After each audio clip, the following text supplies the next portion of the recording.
Shalom jemaat saat teduh yang saya sangat kasihi. Tiap minggu saya merasakan kasih Yesus semakin besar untuk Anda sekalian. Nah, sepanjang hari ini waktu berdoa untuk Anda, saya merasakan banyak di antara Anda yang merasa tidak aman dalam hidup ini. Atau perasaan kurang aman. Nah, hari ini saat teduh ini saya percaya setiap kita akan mendapat jawaban ya. Jadi saya bacakan dulu kesaksian untuk menguatkan iman Anda. Dan juga untuk menghibur Anda sekalian dalam segala pergumulan. Natalia. Shalom Pastor Philip dan tim, pada acara saat teduh hari Sabtu tanggal 10 April 2021, Pastor Philip mendoakan untuk penderita sakit kanker. Nah, anak saya Jenis yang telah mengalami kecelakaan menumpangkan tangannya juga di kaki dan lutut yang terkilir dan bengkak. Ikut berdoa untuk kesembuhannya.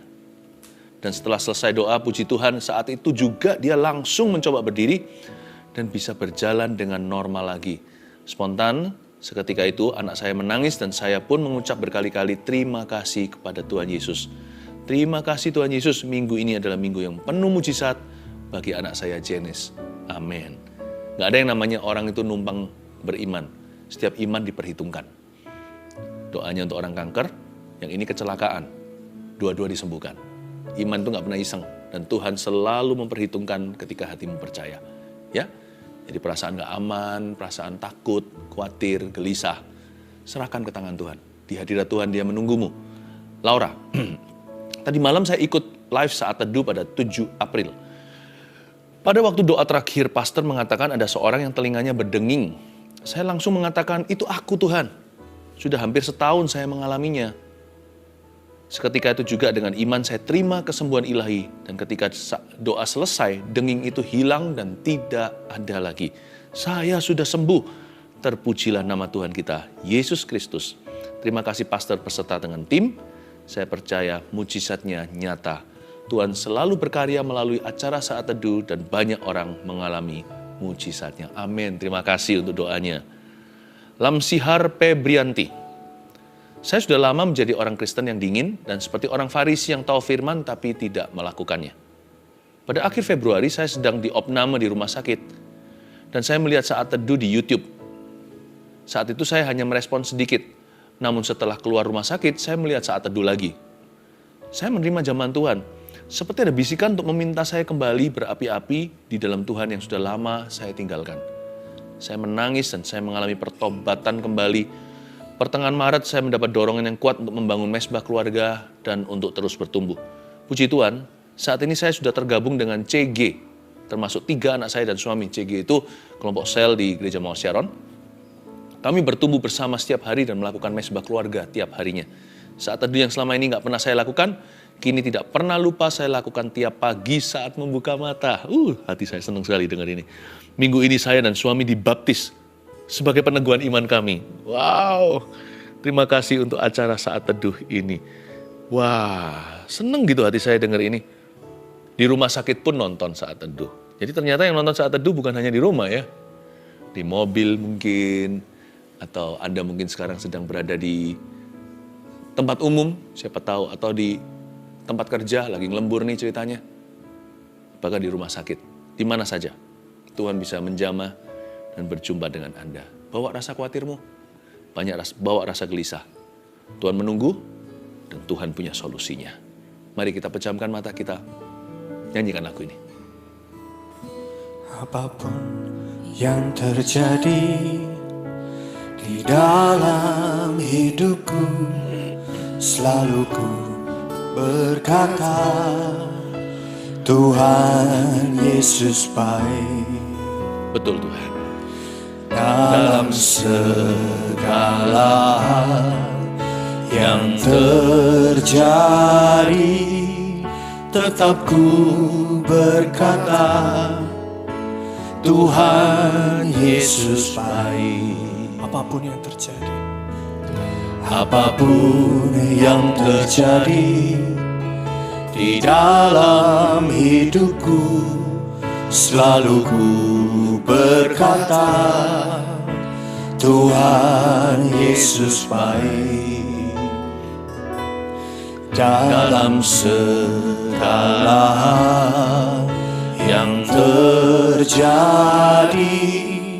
tetap ku berkata, Tuhan Yesus baik. Ku sembah Kau, ku sembah Kau, tak dapat ku membalas kasih-Mu. Ku sembah Kau, ku sembah Kau Bapa. Ku rindu selalu menyenangkan-Mu. Glory to God. Ini dari hati kami Tuhan. Apapun yang terjadi di dalam hidupku, selalu ku berkata, Tuhan Yesus baik. Oh, dalam segala hal yang terjadi, tetap ku berkata, Tuhan Yesus baik. Tuhan Yesus baik. Mari kita angkat tangan kita.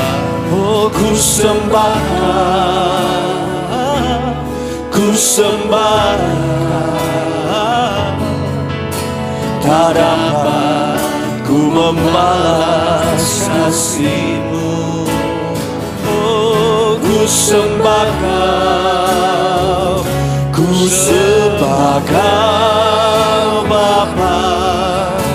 Ku rindu selalu menyenangkan. Ku sembah Tuhan. Oh, ku sembah Kau, Oh Yesus. ku sembah Kau, Ya Tuhan. tak dapat ku membalas kasih-Mu. Ku sembah Kau, ku sembah Kau Bapa. Ku rindu selalu menyenangkan-Mu. Sekali lagi kita naikkan pujian. Apapun yang terjadi Tuhan, Apapun yang terjadi di dalam hidupku, selalu ku berkata, Tuhan Yesus baik. Oh, dalam segala hal yang terjadi, yang terjadi, tetap ku berkata, Tuhan Yesus baik. sembah Kau. Ku sembah Kau, ku sembah Kau, tak dapat ku membalas kasih-Mu. Sembah Kau. Ku sembah Kau, ku sembah Kau Bapa. Ku rindu selalu menyenangkan. Sembah. Ku sembah Kau, ku sembah, tak dapat ku membalas kasih-Mu. Ya Tuhan. Ku sembah Kau, ku sembah Bapa. Ku rindu selalu menyenangkan. Ku sembah Kau. Ku sembah Kau. Ku sembah Kau, Kami angkat suara kami. ku sembah Kau, Kami menyembah. tak dapat ku membalas kasih-Mu. Oh, Ku sembah Kau, ku sembah Kau Bapa. Ku rindu selalu menyenangkan. Ku rindu selalu menyenangkan-Mu. ya kami rindu Tuhan. Ku rindu selalu menyenangkan-Mu.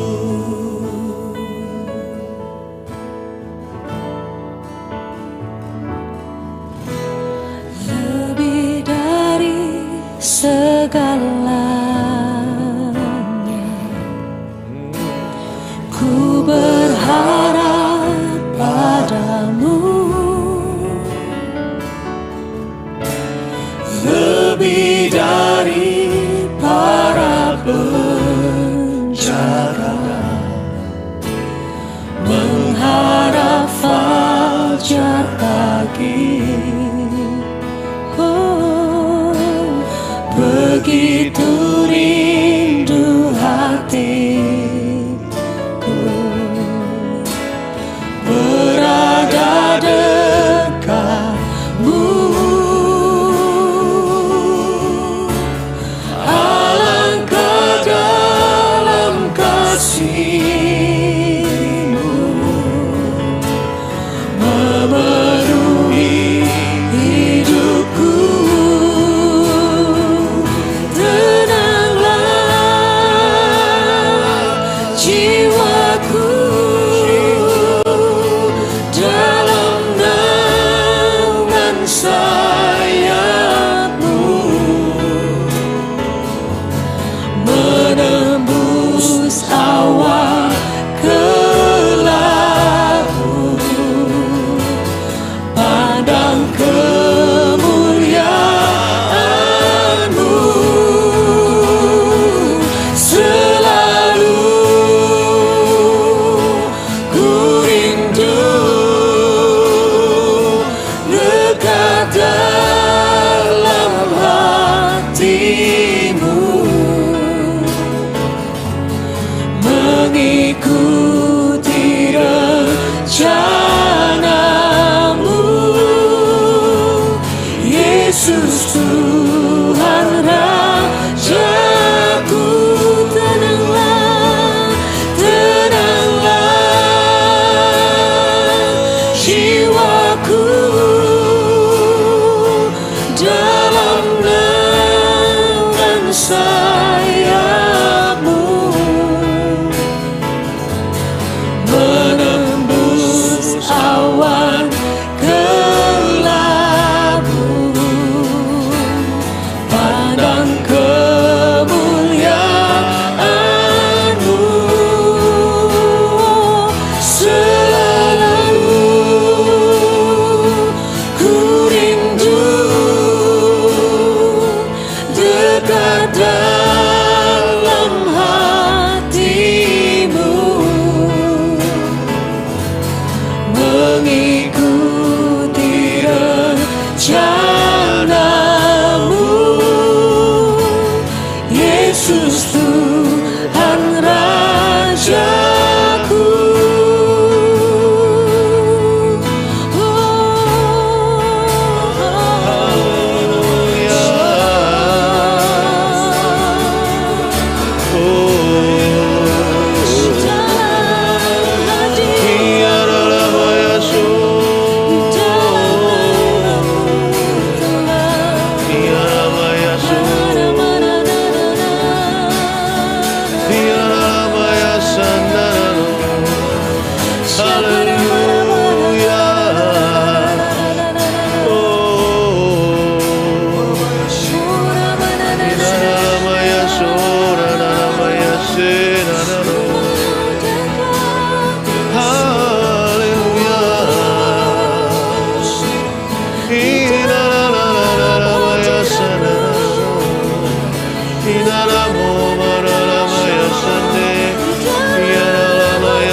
dekat kaki-Mu, jiwaku tenang di tempat Kau berada. Tuhan, ku sujud di dekat kaki-Mu. Tuhan, ku sujud di dekat kaki-Mu. Di situ jiwa dan ragaku teduh. Saat teduh bukanlah suatu waktu. Saat teduh adalah di dekat-Mu. Saya Berdoa Tuhan agar setiap keluarga saat teduh mengalamimu pada hari ini. Setiap orang tanpa kecuali terjamah. Saudaraku yang kukasihi, letakkan khawatirmu, gelisahmu, rasa tidak amanmu. Tuhan ada di sini. Kita tidak bisa melihatnya, saya juga tidak. Tapi saya bisa merasakan Dia hadir di sini. Dia Maha Hadir, berarti Dia hadir di sana bersama dengan Anda. Touch the edge of His cloak. Jamalah ujung jubahnya, kau kan pulih. Jamalah punca jubah itu, kau kan sembuh. Ada kehidupan mengalir, ada Roh Kudus yang mengalir ke dalam kehidupanmu. Mari kita angkat tangan kita seperti ini. Tenanglah jiwaku, oh, dalam naungan sayap-Mu, menembus awan kelabu, pandang kemuliaan-Mu, selalu ku rindu dekat dalam hati-Mu, mengikuti rencana-Mu, Yesus Tuhan Rajaku. Saya bernubuat di dalam nama Yesus sebelum firman dibagikan, bahwa banyak orang depresi akan disembuhkan di saat teduh kali ini. Yes, depressed souls shall be set free. Jiwa yang terbelenggu, yang depresi akan dimerdekakan oleh Kristus. Tenang saudara, badaimu akan berlalu. Mari angkat tanganmu sekali lagi. Tenanglah, sing with me. Jiwaku dalam naungan sayap-Mu, menembus awan kelabu, pandang kemuliaan-Mu, selalu ku rindu dekat dalam hati-Mu, oh, mengikuti rencana-Mu, Yesus Tuhan Rajaku.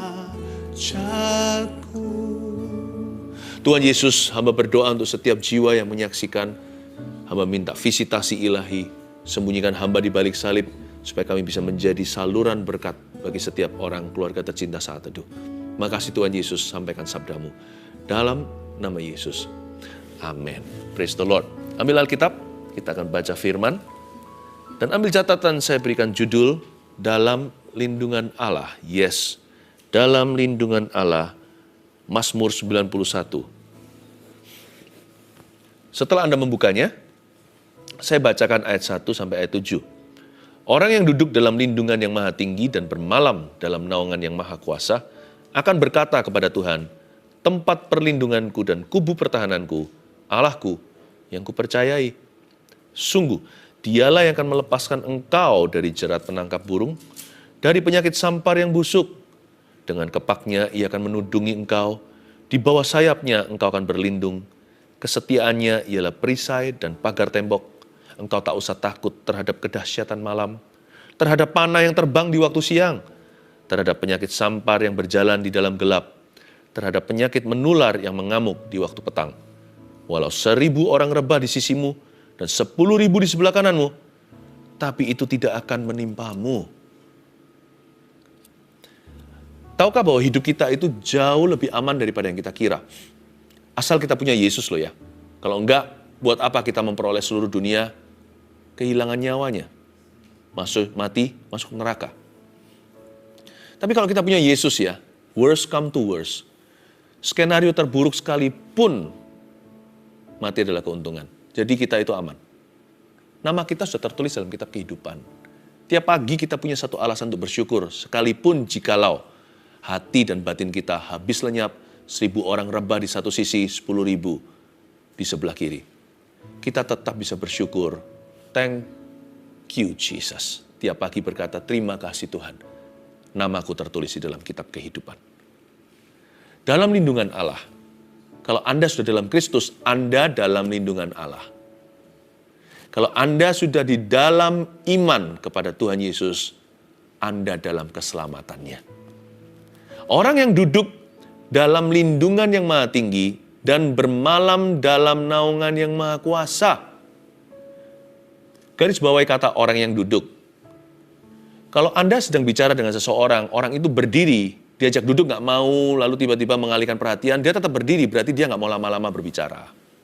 Anda harus peka. Jangan diajak bincang-bincang untuk waktu yang lama. Orang itu mungkin keburu harus pergi. Atau mungkin dia nggak kerasan bicara dengan kita. Ya jangan dipaksa. Tapi kalau orang itu duduk, tiba-tiba dia ambil kursi, lalu dia seret kursinya, lalu dia duduk ngomong sama Anda, tatap muka, bahkan letakkan tangannya di atas meja seperti ini, berarti dia siap untuk mendengarkan Anda.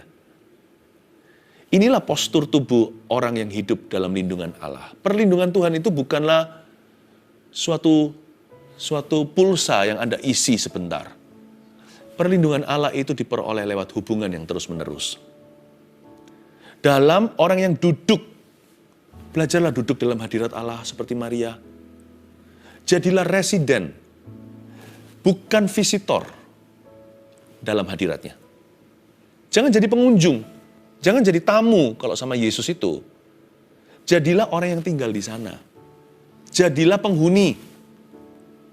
Jadilah orang dalam. Orang yang duduk dalam lindungan yang maha tinggi, itu orang yang menjadikan Yesus Kristus sebuah tempat regulernya. Lalu nggak hanya itu, orang yang duduk dalam lindungan yang maha tinggi, kata lindungan di situ dalam bahasa Inggrisnya secret place. Demikian pula dalam bahasa aslinya.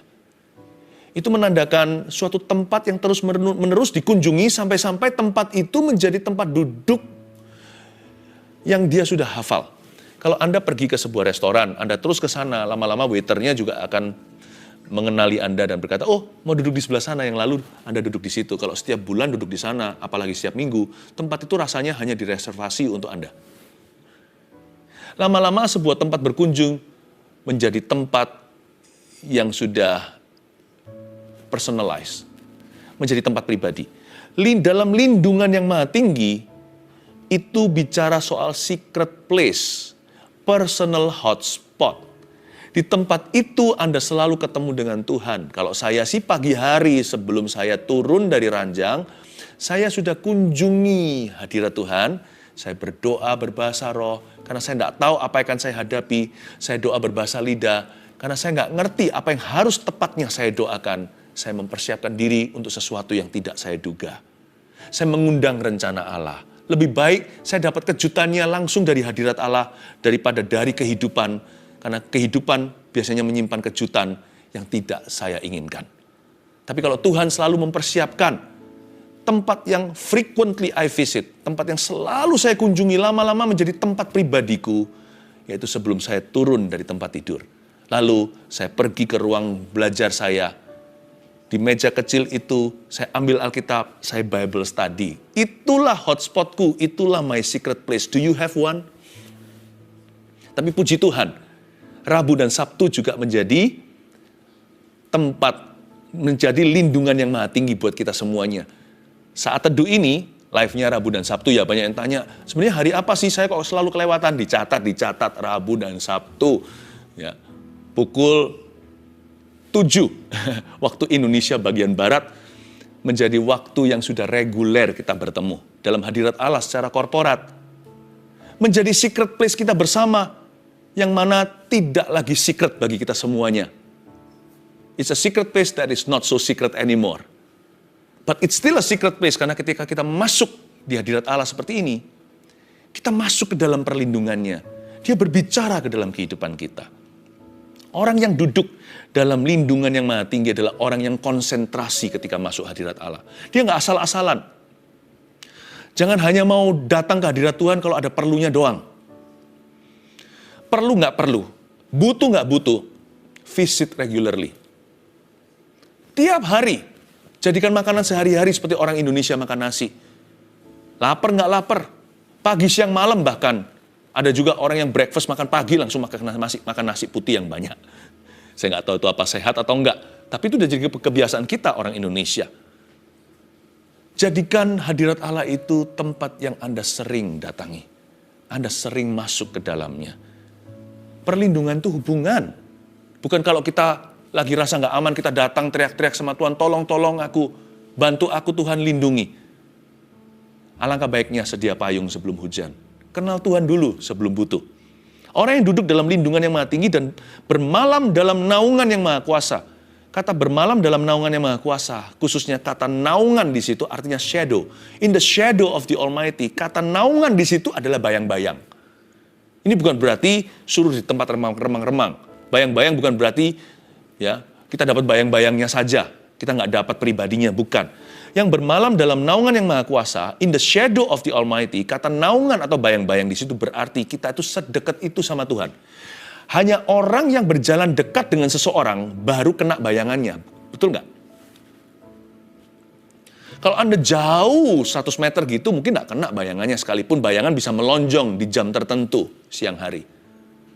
Apalagi kalau 1 kilometer jauhnya. Apalagi orang yang hanya suka titip doa, titip ya doakan saya, tapi dia sendiri nggak pernah berdoa. Jangan, kalau mau ikut Tuhan itu, mau mengalami perlindungan, kita harus bermalam dalam naungan yang maha kuasa.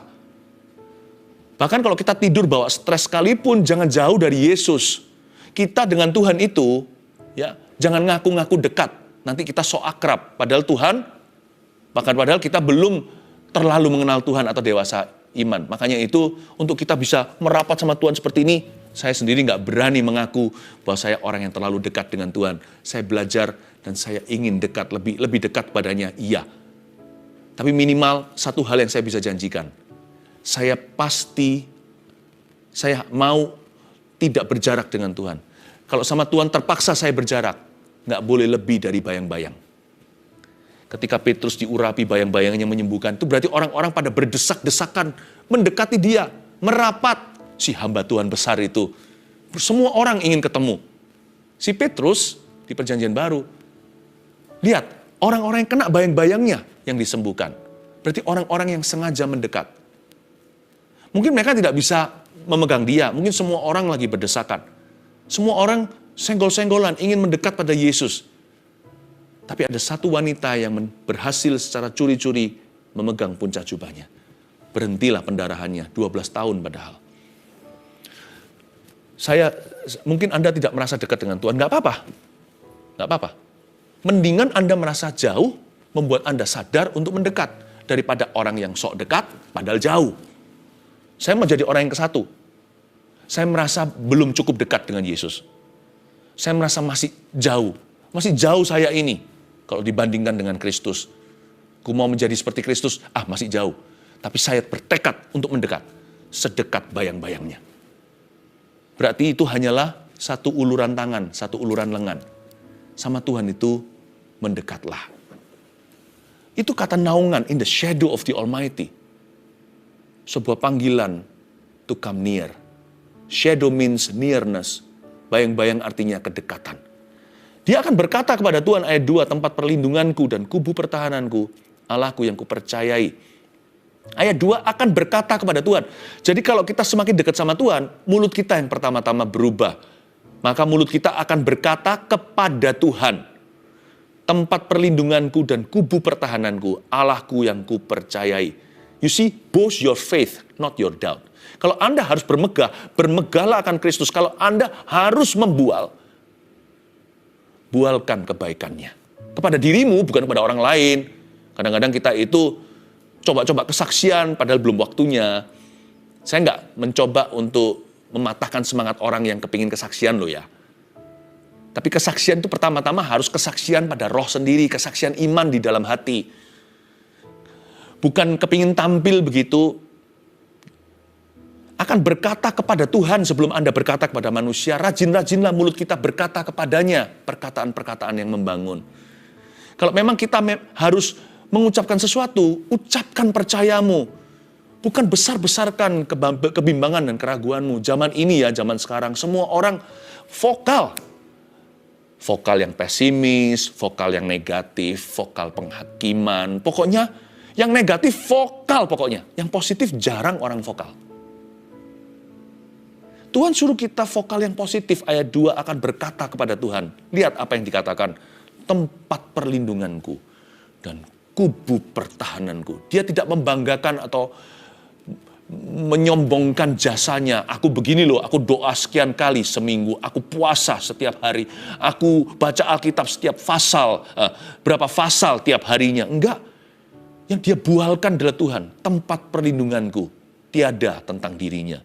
Kubu pertahananku tentang Yesus, bukan tentang dirinya.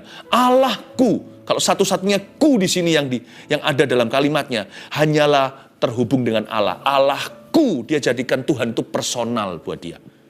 Allahku yang kupercayai, mana ada dia bualkan jasanya? Nggak ada. Dia nggak berkata pelayananku gimana, apa yang telah kucapai, gara-gara aku jadi begini, nggak ada. Kalau nggak hati-hati, kesaksian kita kepada manusia isinya tentang diri kita. Tuhan hanyalah hamba kita. Bumbuin tuh kesaksian kita supaya tampak rohani. Padahal semua kesaksian kita me. Belajar untuk melatih dirimu punya kesaksian iman dulu di hati.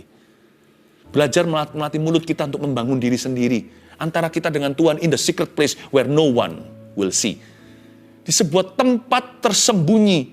Di dalam perlindungan yang maha tinggi. Dalam naungan yang maha kuasa. Tidak ada sepasang mata melihat kita kecuali mata Tuhan. Dan mata kita sendiri. Belajar untuk punya kesaksian roh. Saya juga memberikan sedikit pesan ya bagi orang-orang public figure yang bertobat terima Yesus. Please be selective. Artis, selebriti contohnya, sedikit masukan. Selektif untuk menerima pesanan, undangan untuk kesaksian. Anda harus tanya dengan baik-baik. Kadang-kadang perlu menolak. Kadang-kadang boleh juga, ya oke kali ini. Jangan kita jadi aji mumpung dengan semua kesempatan. Kadang-kadang, seringkali Tuhan tidak ingin Anda gembar-gembor. Tuhan ingin Anda bertumbuh dalam perkara sederhana. Kalau di gereja kami, gereja yang saya gembalakan, baik public figure yang bertobat, kami selalu menahan diri untuk tidak eksploitasi. Sebab pertumbuhan gereja tidak berdasar kesaksian istimewa. Pertumbuhan gereja berdasarkan kesaksian hidup jemaatnya. Kesaksian orang biasa itu outnumbering, mengalahkan dalam jumlah kesaksian orang-orang khusus yang diselamatkan Yesus. Itu jauh lebih mempan untuk memenangkan seluruh bumi. Bukan 1-2 yang sifatnya luar biasa. Mendingan gabung di dalam sel grup CG, connect group atau kelompok sel. Belajar melayani 1-2. 2-3 orang, Yesus saja datang berdasar undangan 2-3 orang loh berkumpul, dia ada di situ. Bukan 2.300, 2.000, 3.000. Yesus pun dah hadir hanya karena 2 atau 3 orang. Belajar untuk setia dengan 2-3 saudara seiman. Latih dirimu beribadah. Belajar untuk melayani sesama. Nanti tumbuh dari sana kan naik. Tumbuh dari sana pengaruhnya naik. Bukan karena pengaruh di dunia sekuler yang dia sudah punya. Tapi dalam dunia rohani, perlahan-lahan tapi pasti. Learn to grow out of secret place. Belajar untuk bertumbuh keluar dari tempat rahasia dalam lindungan Allah. Bukan dalam publikasi manusia atau promosi dunia. Saran saya ya, kalau mau tumbuhnya itu pelan-pelan tapi pasti. Dan do as I advise. Lakukan sesuai dengan nasihat saya. Akan berkata kepada Tuhan, tempat perlindunganku dan kubu pertahananku. Allahku yang kupercayai. Kata Allahku di situ. Satu-satunya aku dalam kalimat sang pemazmur adalah Allahku. Mau tahu kenapa pemazmur ini dilindungi sama Allah? Karena hatinya melekat kepada Tuhan. di ayat-ayat berikutnya, tapi saya nggak akan baca nanti, mungkin nggak sampai ke ayat itu. Karena hatinya melekat kepadaku, aku akan meluputkannya. Karena dia melekat. Saul itu, ketika dia berdosa, ditegur sama Samuel. Lalu kan dia tersinggung nih, ceritanya di depan banyak orang. Tolonglah Pak Nabi, Pak Pendeta hormati saya di depan semua bangsa. Jikalau kamu menghargai aku akan kembali melayani. Are you ready? Kalau Anda baca Perjanjian Lama, cek sendiri nanti. Kalau kamu menghargai aku akan kembali untuk melayani Allahmu. Dia tidak pernah menyebut Tuhan itu Allahku. Dia hanya menyebut Tuhan dengan nama kenamaannya, Allah. Dia tidak pernah menerima Tuhan secara pribadi ceritanya. Sekalipun dia diurapi untuk tugasnya. Roh Kudus bisa menghinggapi siapa saja untuk memakai dia tanpa sengaja. Tapi menyerahkan hati itu harus disengaja. Tuhan tidak pernah memaksa. Roh Kudus tidak pernah menyurupi. Tuhan tidak pernah mendobrak pintu. Dia selalu mengetuk di kitab Wahyu. Saul tidak pernah menganggap Tuhan itu milik pribadinya. Bukan egois, tidak boleh diberikan kepada yang lainnya. Bukan. Dia nggak pernah punya hubungan yang personal dengan Tuhannya. Kalau kamu kembali, aku akan layani Allahmu. Tapi di sini pemazmur berkata, Allahku yang kupercayai. Saya mau dorong Anda, jadikan Yesus Tuhan dan Juru Selamat pribadimu dengan segala resiko. Kalau perlu, kalau memang harus ditinggal oleh teman, ya sudah. Kalau memang harus dikucilkan, apa boleh buat? Kalau boleh, jangan terjadi sih. Kita doakan supaya cawan ini dilalukan, ya kan? Tapi kalau terpaksa, apa boleh buat? Karena barang siapa mengasihi aku dan tidak membenci ayah, ibunya, saudaranya, dan sebagainya. Bukan disuruh benci, bukan. Tapi cinta akan Tuhan dan cinta akan orang yang paling kita cintai di dalam hidup ini.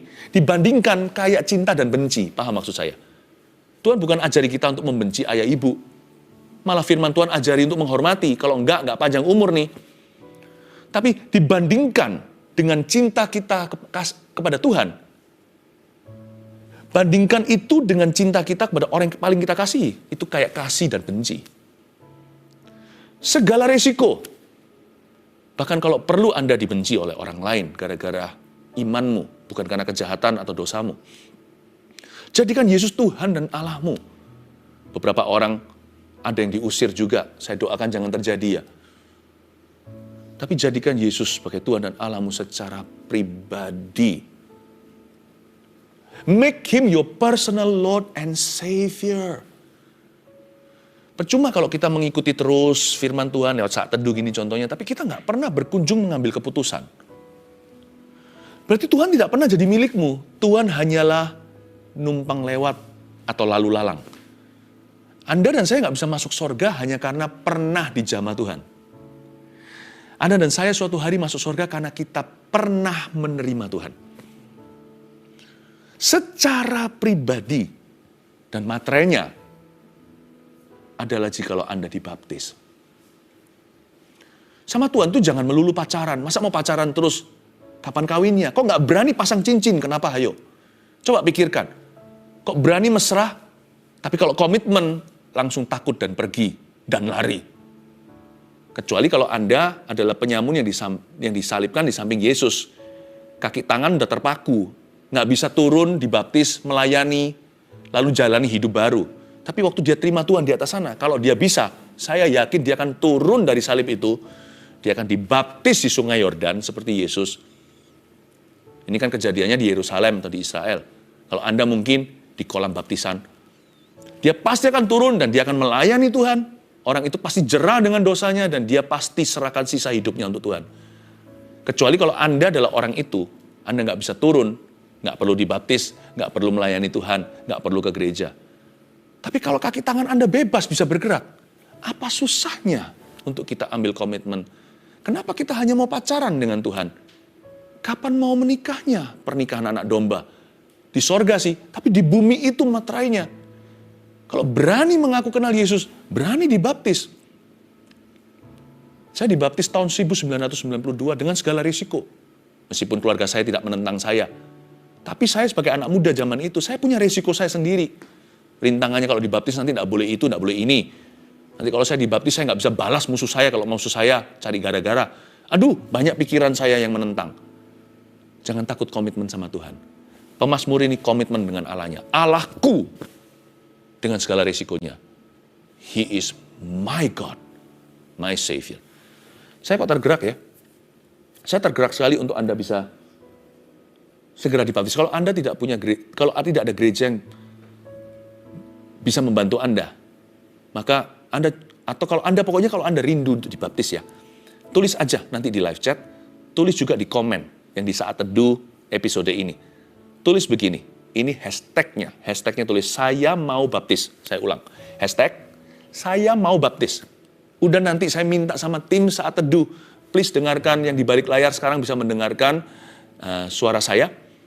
Tolong masing-masing yang perlu bantuan, mereka yang mengutarakan kerinduan, saya mau dibaptis, tolong dibantu sebaik mungkin. Saya ucapkan terima kasih, yo pastor, thank you. Oke, saya berterima kasih dulu kepadamu.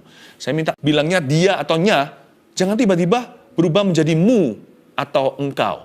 Nggak enak, lagunya nggak konsisten, kecuali ada maksud ilahi. Ini nggak iseng sih. Ayat 3, tiba-tiba berubah personal ketika seseorang dalam masalah, yang punya Yesus punya solusinya. Sungguh dialah yang akan melepaskan engkau dari jerat penangkap burung dan dari penyakit sampar yang busuk. Di sini pemazmur menuliskan your personal miracles, mujizat pribadimu. Dia akan melepaskan engkau. Ini nggak bisa tiru-tiru. Ini bukan mass production atau dibikin dengan volume yang banyak. Dia berkata engkau, berarti pemazmur menunjuk kepada seseorang. Makanya firman Tuhan itu rema. Karena nggak bisa ditiru, nggak bisa kita berkata, oh firman ini sekedar hanya untuk semua. Firman ini juga untuk pribadi. Dialah yang akan melepaskan engkau. Your miracle is prophesied. Mujizat pribadimu dinubuatkan. Allah bekerja dengan sangat unik dan spesifik. Setiap individu lepas individu. Sungguh dialah yang akan melepaskan engkau dari jerat penangkap burung. Kata melepaskan di sana itu artinya dua. Keep you from or deliver you from. Tuhan itu kedua-duanya.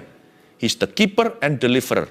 Melepaskan engkau dari jerat penangkap burung itu bisa jadi mencegahmu untuk jatuh ke situ. Jadi belum terjadi. Dia melepaskan engkau dari jerat penangkap burung, itu berarti sebelum Anda terjebak, Tuhan luputkan. Jadi belum kejadian. Itu yang disebut keeper. Keeper of this heart of mine. Dia yang bisa memelihara hidupku. Sehingga aku tidak jatuh. Dia yang bisa menjaga aku karena itu aku aman. Aku aman dalam perlindungannya. Tapi bisa jadi karena kebodohan kita, kebebalan, atau ketidaktaatan, bahkan dosa. Kita sudah sempat jatuh dalam jerat itu, kita sudah tertangkap basah-basah, udah terlanjur kita itu masuk di dalam perangkapnya. Itu pun tidak terlambat kalau hari ini kita bertobat. The keeper is also the deliverer. Yang menjaga, yang mencegah, juga yang sanggup untuk melepaskan. Makanya namanya Yesus, artinya Allah menyelamatkan. He is our Savior, dialah juru selamat. Kalau kita sudah terjerumus, baru butuh keselamatan. Makanya kita orang berdosa, butuh diselamatkan. Karena itu melepaskan engkau dari jerat penangkap burung bukan hanya mencegahmu untuk jangan jatuh ke situ, tapi kalau sudah terlanjur ke sana, Tuhan sanggup keluarkan Anda.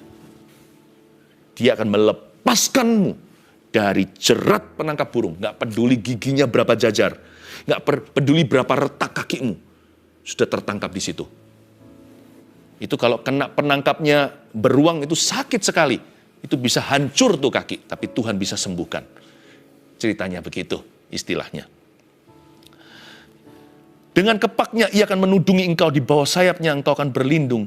Kesetiaannya ialah perisai dan pagar tembok. Ayat 4. Ini imajinasinya bagus sekali. Dengan kepaknya, di bawah sayapnya, kesetiaannya adalah perisai dan pagar tembok. Bapak, Ibu, Saudara, andai kata mata rohani kita dibuka sekarang ya. Tahu nggak, serangan terhadap kita jauh lebih mengerikan daripada yang kita duga. Tapi ternyata kita hidupnya jauh lebih aman daripada yang kita kira. Andai kata mata roh kita dibuka, alam roh ini terjadi berdarah-darah peperangan di dunia malaikat. Tenanglah jiwamu dalam naungan sayapnya. Di bawah sayapnya engkau akan berlindung. Andai kata mata rohani kita tercelikkan, kita akan melihat. Kita itu bisa sekarang masih aman sekalipun tidak bebas masalah. Anda dan saya harus berterima kasih jutaan kali. Bahwa ternyata things could have been worse. Ternyata segala sesuatu bisa jauh lebih parah daripada yang Tuhan izinkan terjadi di hidupmu hari ini. Gara-gara di bawah sayapnya kita berlindung. Andai kata mata iman kita terbuka, kita akan melihat Tuhan selama ini yang melindungi. Batu yang kena ke kita itu hanya kerikil. Batu besarnya udah hancur di punggung Yesus yang dipukuli. Ayat 5, engkau tak usah takut. Ini sebuah ajakan. Tidak usah takut terhadap kedahsyatan malam, terhadap panah yang terbang di waktu siang, terhadap penyakit sampar yang berjalan di dalam gelap, terhadap penyakit menular yang mengamuk di waktu petang. Garis bawah, engkau tak usah takut.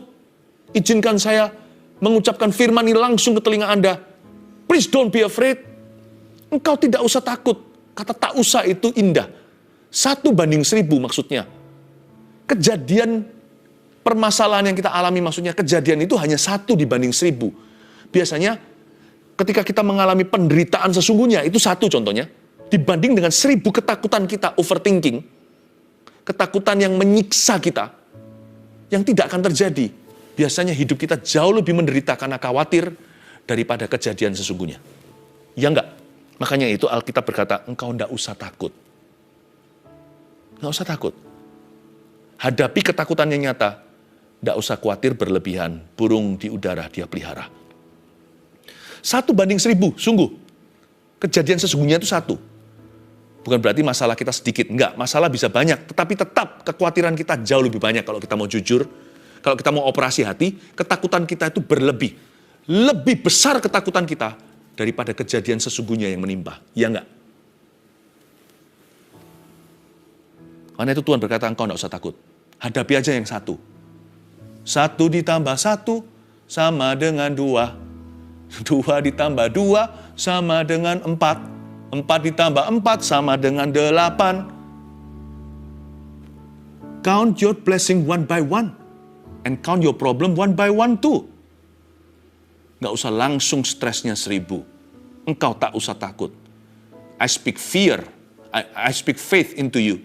I cast away your fear. Saya ucapkan iman ke dalam telingamu. Dan saya usir rasa takut di dalam dadamu. Takut itu roh, tahu nggak? Karena kamu tidak menerima roh yang menjadikan kamu ketakutan lagi, kata firman Tuhan di perjanjian baru di dalam surat Paulus. Ketakutan itu spirit yang melumpuhkan kita dari segala aktivitas yang baik dan benar dan menghancurkan masa depan penuh pengharapan. Walau 1000 orang rebah di sisimu, ayat 7, dan 10.000 di sebelah kananmu, tetapi itu tidak akan menimpamu. 1000 orang rebah di sisi dan 10.000 di sebelah kanan, mungkin karena alasan-alasan di atas. Penyakit sampar, panah yang terbang di waktu siang, penyakit menular, jerat penangkap burung, mungkin gara-gara itu 1000 orang rebah di sisi, 10.000 di sebelah kanan. Saya ajarkan bagaimana caranya kita menghitung berkat kita. One by one, satu persatu. Kadang-kadang ilmu bersyukur itu dimulai dengan ini, bukan apa yang kita dapatkan dulu. Kalau kita mau menghitung berkat kita, pikirkan begini, kondisinya bisa jauh lebih buruk dari hari ini. Pandanglah sekelilingmu. Ya, coba belajar untuk memandang sekeliling kita. Kita itu diluputkan dari apa yang telah membuat 10.000 orang rebah. Saya ulang lagi. Kalau mau hitung berkatmu one by one, hitung ini dulu. Seharusnya bisa lebih parah. Lihatlah sekelilingmu, pandanglah.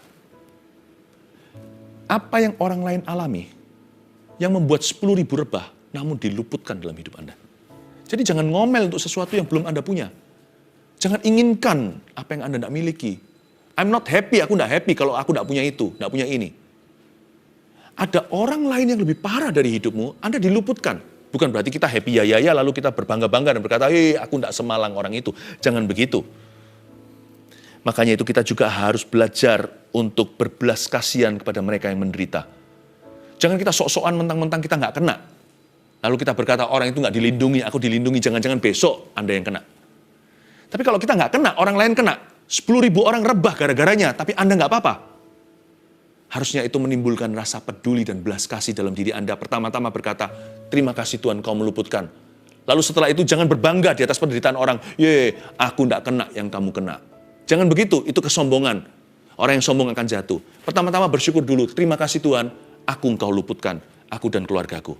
Setelah itu berkata, Tuhan, aku doakan untuk mereka yang menderita. Jangan hakimi mereka. Menangislah dengan orang yang menangis, layani orang yang menderita. Doakan mereka dan temukan peran Anda. What can I do to help them? If I'm more fortunate, kalau aku jauh lebih beruntung ceritanya, tidak ada luck.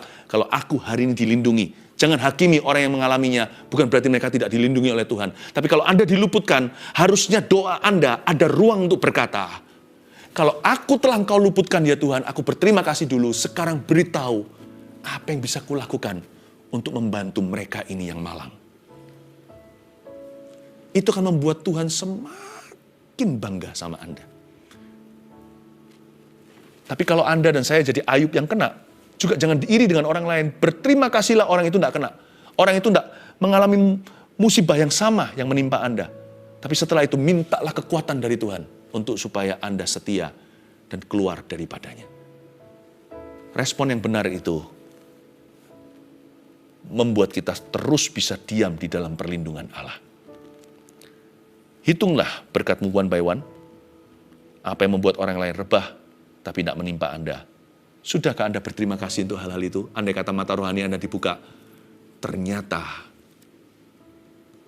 berdarah-darah di dunia malaikat. Tapi Anda diluputkan. Pernahkah Anda berterima kasih untuk sesuatu yang seharusnya terjadi, namun tidak terjadi? Dibutuhkan iman untuk kita melihat bahwa harusnya kejadian, tapi Tuhan luputkan. Have you ever thank God for what has not happened to you? Pernah bersyukur enggak untuk sesuatu yang tidak pernah terjadi atasmu? Kenapa kita keluhkan apa yang tidak pernah terjadi atas kita, apa yang kita inginkan? Kenapa Anda tidak pernah berterima kasih, saya juga, atas apa yang Tuhan batalkan di hidup kita, atas apa yang Tuhan selama ini tunjukkan perlindungan. Singkatnya, 3 poin sederhana, catat ini. Dalam lindungan Allah, judul khotbah hari ini. Yang pertama, peran kita adalah bangun hubungan secara konsisten dengan Tuhan. Sekali lagi, jangan pas butuh doang. 2, jangan overthinking. Buat apa kita menyiksa diri? 3, layani orang lain yang menderita. Ya, belajar untuk jadi berkat buat sesama. Kalau kita lebih hebat, kalau kita sehat, itu untuk melayani sesama kita. Saya juga sama kok. Hari ini saya tetap sehat, puji Tuhan, supaya bisa melayani Anda. Saya tahu saya bukan orang istimewa. Kalau saya disimpan, itu untuk Anda sekalian. Dan saya berdoa supaya Anda pun sembuh. Mari kita hampiri Tuhan Yesus Kristus dengan hati yang benar. Mari kita masuk dalam perlindungan Allah. Dia beserta. Tiada pernah ku ragukan Amin. kasih setiamu ya Tuhan. So good, Lord. Setiap waktu dalam hidupku tak pernah kau tinggalkan. Meski langit tampak suram, awan gelap pun menghadap. Hadapi badai, lewati gelombang, tak pernah kau tinggalkan diriku. Mari kita syukuri atas apa yang Tuhan batalkan dan luputkan dalam kehidupan kita. Walau seribu rebah di sisiku, Kau tetaplah Allah penolongku. Walau 10.000 rebah di kananku, takkan ku goyah, sebab Yesus sertaku. Walau 1000 rebah sisiku. Kau tetaplah Allah penolongku. Walau 10.000 rebah di kananku, takkan ku goyah, sebab Yesus sertaku. Mari kita segenap hati nyanyikan. 1000 rebah di sisiku, Kau tetaplah Allah penolongku. Walau 10.000 rebah di kananku, takkan ku goyah, sebab Yesus sertaku. Sebentar lagi live chat. Seperti dari tadi sudah buka sih, tapi saya minta sebentar lagi Anda kirimkan semua permohonan doa Anda. Tapi sebelumnya saya ajak kita untuk sekali lagi berdoa singkat begini. Kita bersyukur sama Tuhan. Jangan minta dulu. Thank you dulu. Untuk segala sesuatu yang dengan iman kita yakini bahwa seharusnya lebih buruk yang terjadi. Apapun itu yang menimpamu dan menimpaku setiap hari, mari kita percaya bahwa Tuhan telah meluputkan kita, sekalipun kita tidak luput dari masalah. Pejamkan matamu, doa bersama dengan saya. Saya wakili Anda untuk berdoa. Anda aminkan di hati ya. Tuhan, terima kasih segala sesuatu yang kami tidak lihat di alam roh.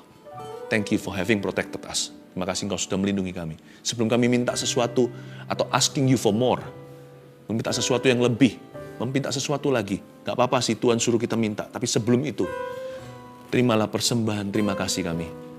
Buat Tuhan terlalu baik. Karena kata mata rohani kami dibuka, kami bisa dengan mudah berkata, oh ternyata begitu ya. Wow, Tuhan telah meluputkan. Terima kasih untuk keluargaku, mewakili perusahaanku, mewakili gereja, mewakili pelayanan, mewakili teman-temanku. Terima kasih Tuhan, terima kasih. Kau begitu baik. Sisa-sisa masalah aja yang ku besar-besarkan dalam hidup ini, yang ku gembar-gemborkan bukan Tuhan, tapi keraguanku. Ternyata masalah besarku itu hanya remah-remah masalah yang kau izinkan sisanya menimpa. Thank you. It's not so heavy yang saya kira. Terima kasih Yesus. Sekarang masukkan permohonan doa. Kita doakan untuk remah masalah itu. Kita doakan untuk campur tangan Tuhan. Ribuan sedang masuk setiap permohonan doa. Dan khususnya saya juga mau berdoa untuk mereka yang berkata, saya mau baptis. Oh, jangan tunggu sakit dulu minta sembuh. Buat komitmen dengan Yesus setiap hari. Dan bagi sebagian Anda, buat komitmen dengan Yesus untuk perdana atau pertama kali. Saya mau baptis. Saya nggak mau main-main dengan Tuhan lagi. Dialah Allahku yang kupercaya. Masukkan semua di sini, saya doakan. Tuhan Yesus, ulurkan tanganmu. Saya berdoa bersama dengan Anda, mari kita sepakat. Untuk setiap orang yang berkata, saya mau baptis ya Tuhan. Aku mulai dengan itu dulu di dalam nama Yesus. Orang-orang yang membuat komitmen untuk menjadikan Engkau Tuhan Allah mereka secara pribadi. Sebagian bukanlah orang-orang yang berlatar belakang Kristiani. Mereka yang baru pertama kali menerima Yesus. Oh, domba-domba yang hilang pulang ke rumah. Terima kasih Tuhan, Kau bawa masuk dalam rencana Allah yang indah. Injil yang menghidupkan. Dan bagi mereka yang selama ini KTP-an atau yang tidak pernah mengambil keputusan, hanya ikut-ikutan, sekarang waktunya menggambarkan garis pada pasir itu.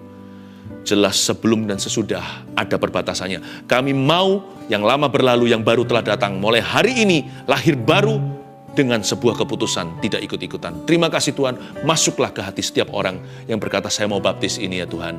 Dan berdoa di dalam nama Yesus, mereka menjadi murid Kristus. Dan hamba berdoa untuk setiap orang yang sakit di dalam nama Yesus, Kau jamah, Kau sembuhkan. Setiap orang yang menderita Tuhan, Kau tilik sengsaranya, Kau berikan hikmat di lapangan. Apakah mereka bisa keluar dari masalah ini dengan ajaib dan mujizat Tuhan, atau mereka perlu untuk sementara waktu bertekun di dalamnya dengan iman.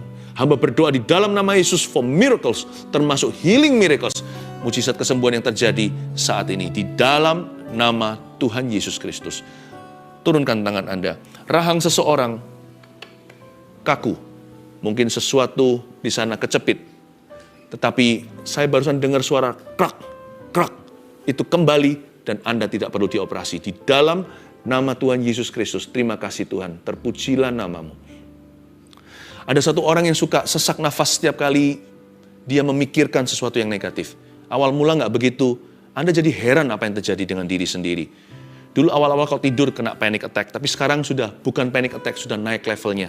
Anda bisa sehari-hari jalan di mana, kalau Anda pikirkan kekhawatiran Anda, sesak di dada seperti orang asma. Anda pun mengira Anda asma, bukan asma. Dalam nama Yesus, roh panik, ketakutan itu aku tengking di dalam nama Yesus Kristus.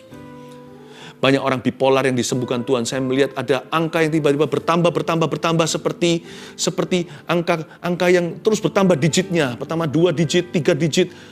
Banyak sekali orang-orang yang mengalami masalah emosional. Ada mengalami goncangan-goncangan jiwa sekalipun tidak gila. Di dalam nama Yesus aku tengking kuasa kegelapan yang mengikat. Saya melihat seperti ada ular yang mengikat tubuh seseorang. Bukan penyakit ini. Ini adalah roh depresi. Get thee behind these people. In Jesus name. Mundur setan. Lepaskan orang-orang itu. Mereka telah dibasuh dengan darah anak domba. Kau ular tidak berhak atasnya.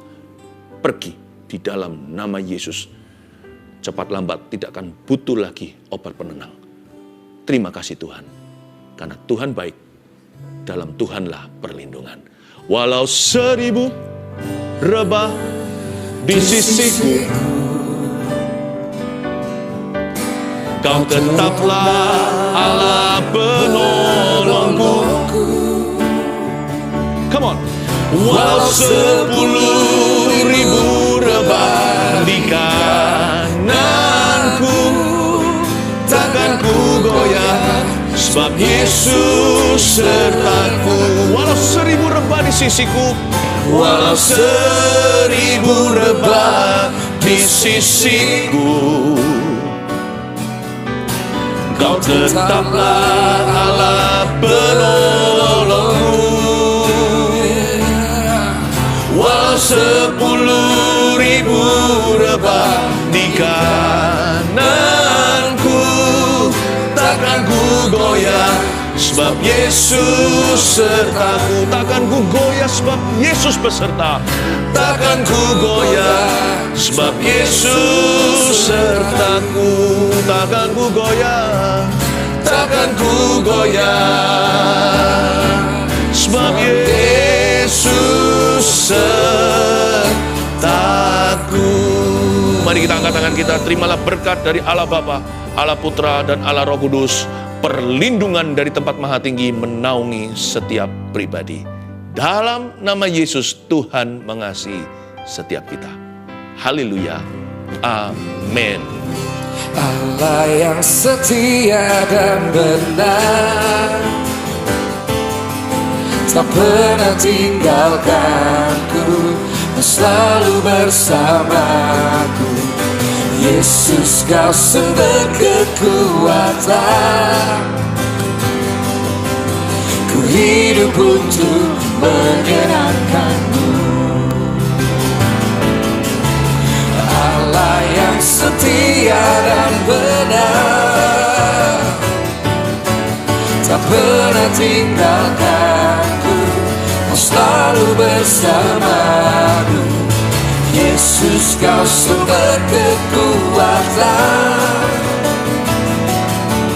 ku hidup untuk menyenangkan-Mu. Amin. Bye-bye.